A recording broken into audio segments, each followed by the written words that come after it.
Welcome to Waiting Tables Podcast, sponsored by Bruscato Law, where we share stories of people in our community who live to serve others.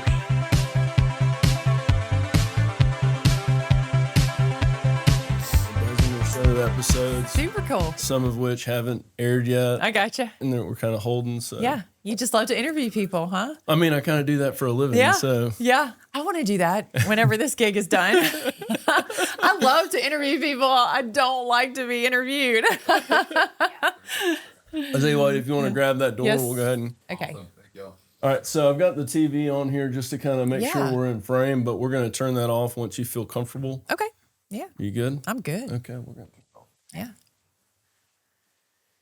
All right. Wow. Good to be with you. Well, thank you. Oh my gosh. I just forgot. 1 second. Yeah. We got a little gift for you. Where's the gift? Can't exceed the gift limit. Right? I don't even know what the limit is now. Is it like $50? Don't ask me. Yeah. Did you have clear water this morning? No. I know I did. Okay, good. Okay, good. So, Thank you. To start things off. we Oh got my you a little gift. gosh, this is so awesome. Oh, look at this. I love me some swag. By We the should way, have brought you a shirt. Cassie helped me pick out all Of course, that stuff. of course. so Hence the pink. I love it. How is Cassie doing? she's great. She actually Good. was like, "Do you think I should come?" I was Thank like, you. "Well, I mean, like, Of course. Tell her hello for me. And the kids are good? everybody's Great. Oh, that's so good. I love keeping up with y'all. Precious little family. Well, and you thank have a daughter, so do, yeah. you are wrapped. It's been fun. Yeah. It's just amazing how quick they grow. You know, I know. as you know. I know. So. Mm-hmm. Babies don't keep. Yep. Well, let's jump right in. Let's do it. I really kind of wanted to start off with like a question that's not public figure or politics or anything, and it's about Luke. Yeah. And not as a. Let me ask you this: not Luke Letlow, not as a public figure or somebody running for office or, a congressman, Right. but as a person. Yeah. And as your husband. Yeah. Can you tell us something that we just wouldn't have a reason to know? Yeah. He was, of course, my best friend, your partner in life, someone you think that you're going to be able to grow old with, spend your life with. But he had so many amazing qualities. And one that I love to talk about on the trail that he taught me was about public service. And, I've been sharing that I was a little wary about politicians going in, didn't really know if you could trust them, if their heart was in the right place. And the moment I met Luke, I knew that there are people out there who are in it for the right reasons. And he showed me that. He showed me that, hey, if you approach public service as a calling, and you never forget that you are here to serve the people and not the other way around, and that this is not your seat, it's the people's seat. And you really can do great things for people and help them. And I witnessed him do it over and over again. In our small town community, I'm originally from Monroe, but he moved me out to start Richland Parish, which was an amazing experience. But, I can always hear him in the back of my mind. God forbid you ever have to reach out to your congressperson because you need help with something. But when you do, you need that person to be there for you. And he was known kind of around the state as the fixer. People would call him to get things done if they needed help with, their veterans, if veterans needed help with their disability payments, or, people needed help with Social Security, or just even after a disaster. I mean, he was the guy that you called to help you out. And so one of the best qualities I loved about him was his heart for service. He truly had it. I'm pretty sure he was born with it. And it would have been an honor of a lifetime to see him live that out. As a servant, and to kind of tie into that, where do you feel like his legacy or his work remains unfinished? Not like that. Where do you feel like he would want to pick up today? Yeah. Well, I can tell you with certainty that I heard him say it many times along the campaign trail of his own campaign, that if you really want to bring results back to the district that you serve and to Louisiana as a whole, you need to go for a seat on appropriations, the Appropriations Committee, which literally holds the purse strings for the federal government. And while we both believed that way too many of your tax dollars are going to DC, we're fiscally conservative and want to try to cut down on that. While they're going up there, you need someone sitting at the table who can make sure that we're receiving our fair share of your tax dollars. And so he knew that going in. I was telling this the other day. I witnessed him. He was in the hospital trying to, after he won his election, trying to negotiate a spot onto the Appropriations Committee, which they rarely give to freshmen. So I doubt he was going to achieve that goal, but he was trying so hard. And so that carried over to me. And I came in with a full plan ready to go that he had crafted with our chief of staff to go after that appropriations seat. And I did from day one, and we were able to procure it as a freshman in Congress.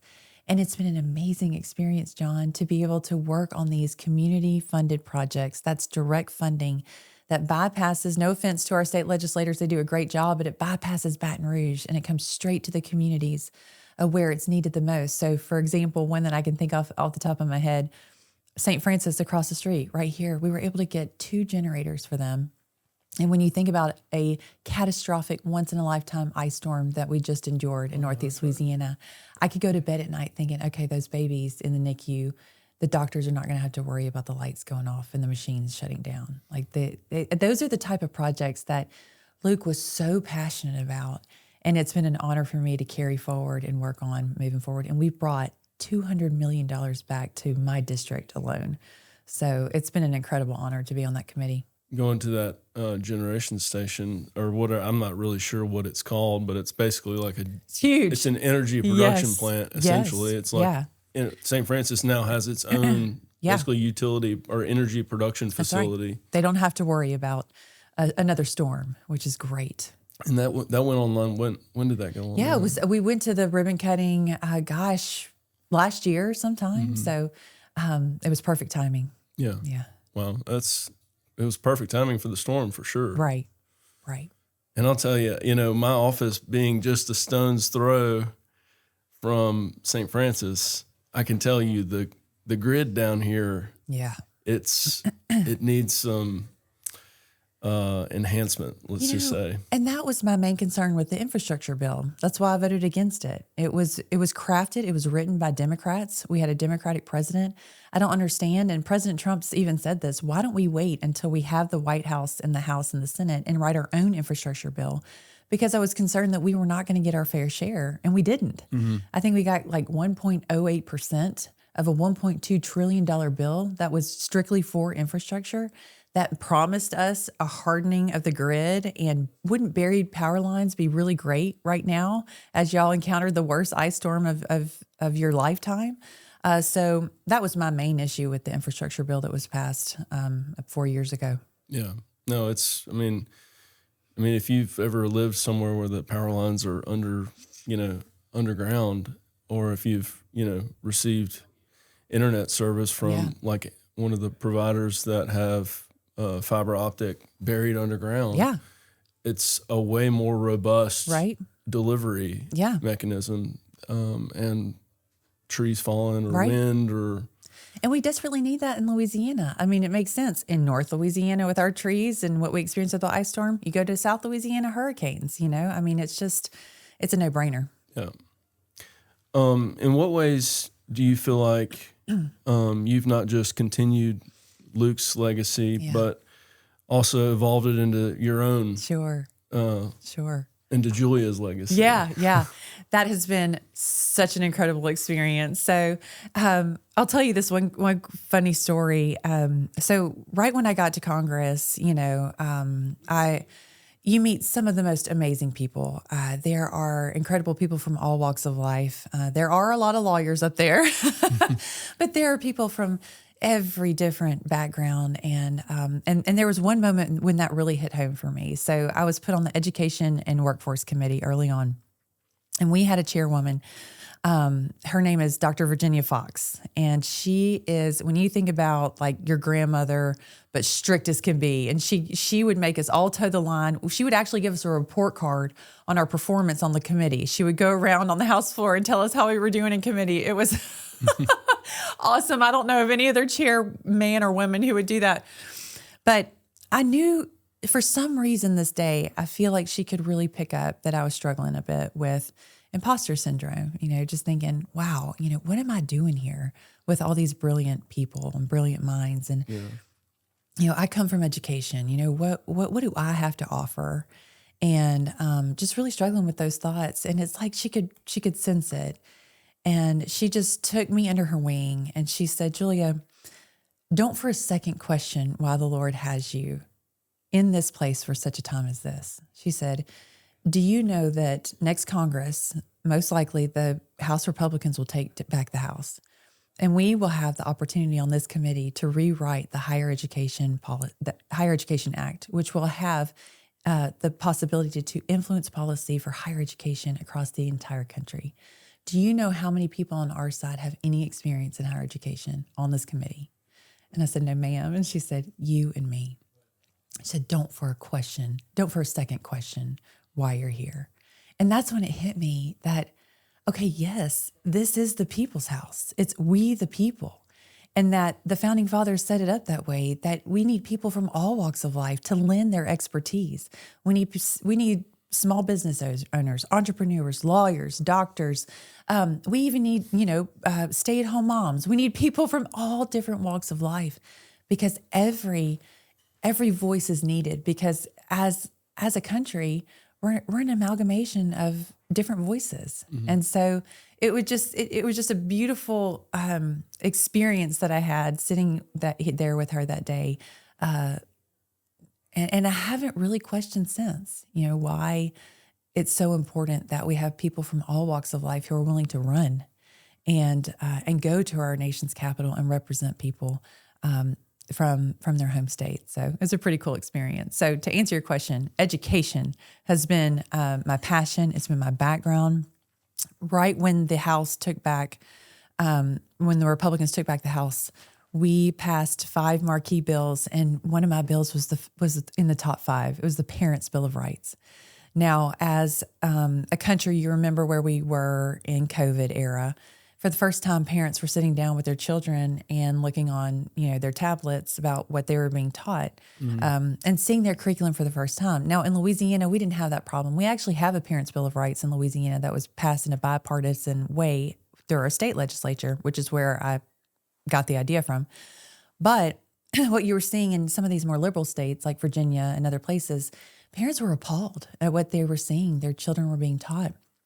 So what did they do? They lawfully went to their school boards and voiced their concerns. And when they did that, many were rebuffed, turned away, escorted out by law enforcement, and many parents were actually put on domestic terrorist watch lists by our own government. Can you imagine? That's crazy. It's wild to me that this was happening in our country.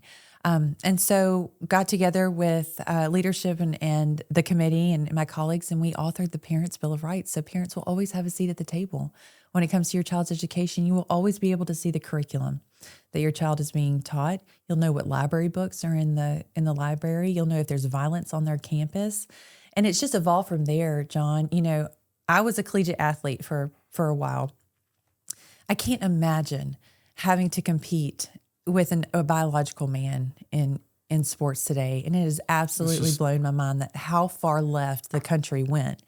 And to bring it back to where it needs to be. I mean, it's like, to me, it's almost not even a left thing. It's like, what? Right. It's not even. It shouldn't even be political. That's right. That's just insane. That's right. Yeah. And most people that I know that are to the left even agree that's too far, I mean, So, it's just, it's insanity. Right. Yeah. And it's like they're gaslighting us into like, we're supposed to, feel some sort of like we have to help this lunatic that wants to compete against girls in girls sports, right? And being the locker and then room. we're the bad guy for Right. saying that this is a bizarre approach, right? Yeah. So you mentioned education. Go ahead. Yeah, go ahead. I'm sorry. You mentioned education, and And long before politics, that's the business that you were in. Right. What do you believe, or what first made you believe that education would be an important lever for you to use as a representative? Well, you're going to find no fiercer advocate than me when it comes to education. And I'll speak in cliches for a moment, but I believe them to be true with my entire being. You educate a child, you give them a future. Education is the answer to lift a region out of poverty. It's why our university was founded in the first place, to lift a region, to fulfill a workforce need. If you go back, we were talking about this yesterday, if you go back and look at how the university was formed, it was formed because a group of forward-thinking moms and dads got together and tried to fulfill a need for their children. There weren't enough teachers around here. And so they started a regional university in order to fulfill that gap in the workforce. You're speaking about what's now ULM. What's right? now ULM. So that is just so that's a perfect example of what education can do for a community. I mean, now ULM is one of the top economic drivers for this community. But it originated because there was a workforce need in this community. And so I believe at education of every level, John, I mean, early childhood, K through 12, are underutilized trade schools, community colleges, which I think really you've seen a shift towards in this day and age, which has also been awesome on the Education and Workforce Committee. So I served in the minority on there.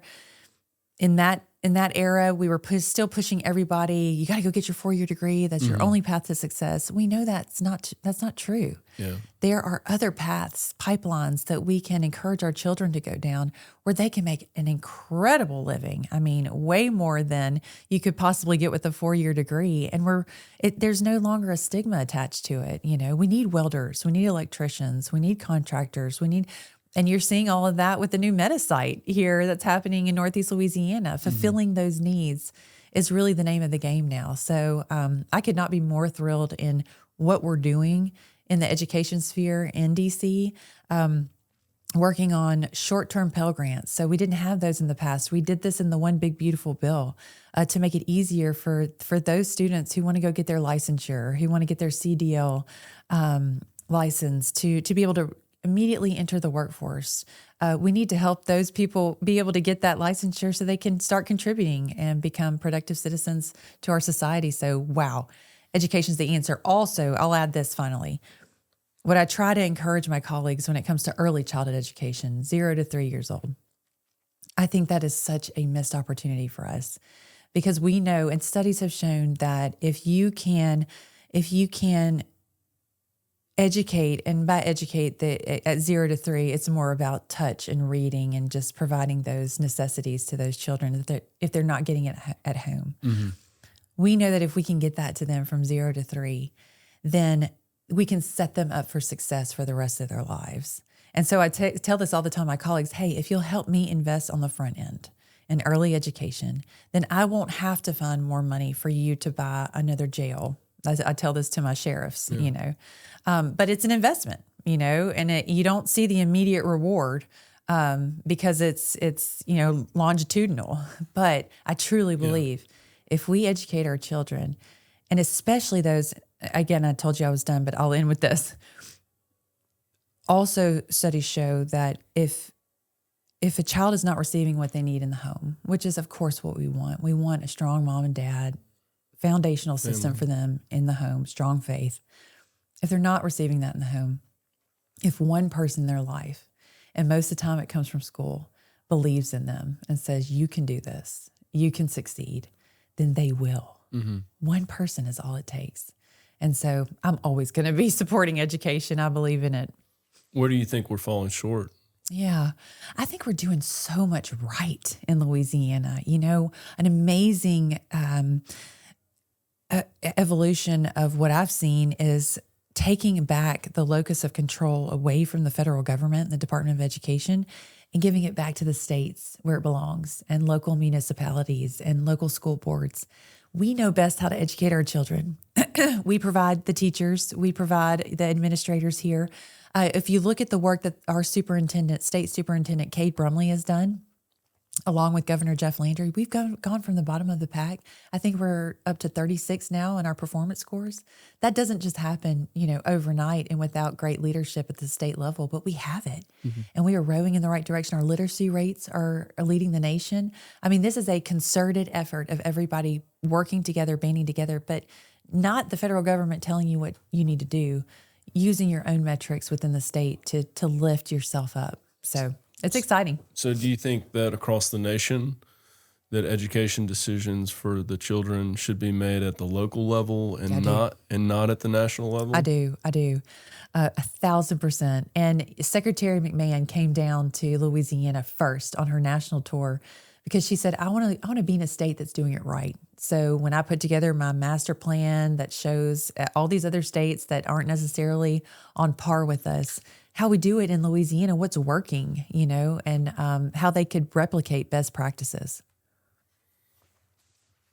What do you think one shift that we could make in the education sphere that isn't, I guess, in place at the moment could be to set us apart even more than, obviously we've made great strides, but what do you think could really pour gasoline on the progress? Yeah, I'll go back to early childhood education. I've noticed that I'm an appropriator, so I appropriate the funds for our Head Start programs. I've noticed that not every Head Start program is the same. But I've witnessed these other parishes that have buy-in from their community and they partner with private industry, public-private partnerships. I think that's an incredible opportunity for us to really strive for. I've been to Ascension Parish and they have buy-in from their community that, hey, early education is part of the answer here. Like, let's really band together and make it a possibility for all of our kids in this parish. Livingston Parish is doing a great job as well. So I think that's an area where we really can improve and grow across the state. Yeah. So I want to switch gears a little bit. And then this is going to be kind of a personal question. Sure. I'm an open book. AI is everywhere right now. Oh, yeah. It's everybody's hot topic. It's everybody's using it. They're experiencing tremendous growth in that area. And then obviously the capital expenditure that are being made not only in this region, but statewide and also nationally and globally. So AI is just kind of like, it went from like nothing to like all of a sudden it's on everyone's mind. What are you doing personally to wrap your head around it, to understand it more, to utilize it? What have you found that interests you and helps you understand it? Yeah, I think it's coming so fast that we're all just trying to wrap our heads around it. I can actually show you a funny video that one of my opponents did about me with AI, which is just so bizarre. I'm like, that doesn't even look like me. But, it's out there. It's there in all seriousness. So it's something that we can't ignore. I think there's a certain generation that just wants to act like it's not happening. And it is. It's here. And so I think there is an opportunity to really embrace the positives that can come from AI. I mean, when you talk about education, when you talk about every sector or industry, there's a way to find ways to embrace it.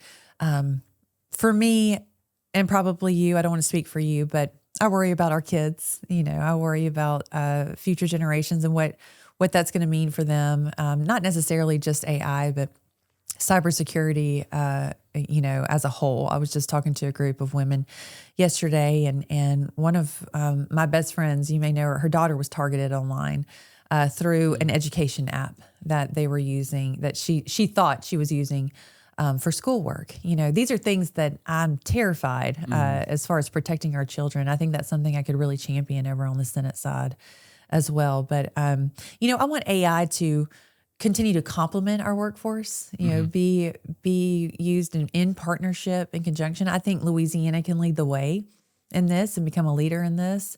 At some point, the federal government will probably, have a say as well. But for now, we really need states to lead the way and just learn as fast as we possibly can because it's coming. I mean, in our generation, it was social media, that Right. just came out of nowhere and took The over all of internet, our yeah. lives. Yeah. So Which kind of started, I guess it all started with email, and then we graduated to MySpace. yeah, I could still hear the dial up. It took forever. But I wonder where Tom is now. do you know, this is so funny. So my brother Jeremy started my first email account for me because he was into all the computer science stuff. He probably would have done that if he was still around. And it's still my email address to this day, Hotmail. I can't let it go because it's special.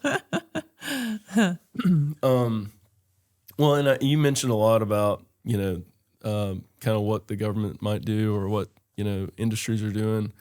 And it seems like there's some real tension between, I guess, the AI overlords and the huge, technology companies that are behind them and jobs. Yeah. And I guess the little guy. Yeah. It feels like there's some vulnerability for the little guy. What do you think, or how do you view what a U.S. senator could do to, I don't want to say protect the little guy, but at least give the little guy a chance to not get swallowed by this? Right. Well, you just want to make sure that I go back to AI complementing, their work and finding ways, to work together, to use it as a tool to be able to make their job a little bit, less burdensome, if you will. But I don't think anybody really wants, people to lose their jobs over AI and new technology. So I'm hopeful that won't be the case moving forward. And I know we're wrapping up here.